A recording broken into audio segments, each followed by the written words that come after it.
उद्या 20 मार्च 2026 श्री स्वामी समर्थ महाराजांचा प्रगट दिन।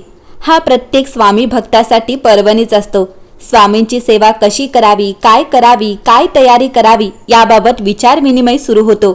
स्वामी समर्थ प्रगट दिनाच्या दिवशी कोट्यावधी भाविक आवर्जून स्वामींची विशेष सेवा, स्वामींचे विशेष पूजन करत असतात। प्रत्येक जण आपापला भाव, परंपरा याप्रमाणे स्वामी पूजनाची तयारी करत असतो। परंतु अशा काही गोष्टी आहेत ज्या स्वामी पूजनात असायलाच हव्यात। भिवू नकोस, मी तुझ्या पाठीशी आहे, हे स्वामींचे कालातीत अभय वचन असून अशक्य ही शक्य करतील स्वामी ही भाविकांची अतूट श्रद्धा आहे। आजही अनेकांना स्वामी समर्थ महाराजांच्या कृपेचा अद्भुत अनुभव येतो।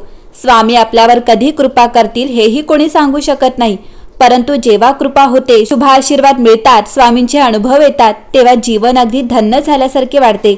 यंदा शुक्रवार 20 मार्च 2026 रोजी श्री स्वामी समर्थ प्रगट दिन आहे। श्री स्वामी समर्थ महाराजांच्या प्रगट दिनी स्वामींचे विशेष पूजन करावे। षोडशोपचार किंवा पंचोपचार पद्धतीने पूजा करावी। स्वामींना पंचामृत अर्पण करायचे असेल तर दूध, दही, साखर, तूप आणि मध हे पूजा साहित्यात घ्यावेच।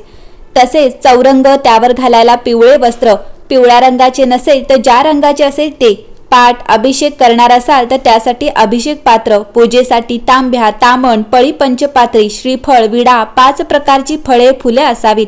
त्यासह धूप, दीप, कापूर, आरती याचीही तयारी करावी। स्वामी महाराजांना पिवळी फुले अवश्य अर्पण करावी। यासाठी पिवळ्या रंगाची विविध प्रकारची फुले आणून ठेवा। सोनचाफा असेल तर उत्तमच। तसेच स्वामींना अर्पण करण्यासाठी पिवळ्या रंगाची मिठाई आणून ठेवा। स्वामींच्या आवडीचे पदार्थ नैवेद्यासाठी आणून ठेवा किंवा आधीच घरी तयार करून ठेवा। स्वामी पूजनात भाव महत्वाचा असतो, त्यामुळे तुमची जी तयारी होईल त्यानुसार स्वामींचे पूजन करा। मनापासून स्वामी सेवा करावी। स्वामी पूजन झाल्यानंतर तारक मंत्र म्हणावा। श्री स्वामी समर्थ या मंत्राचा 108 वेळा जप करावा।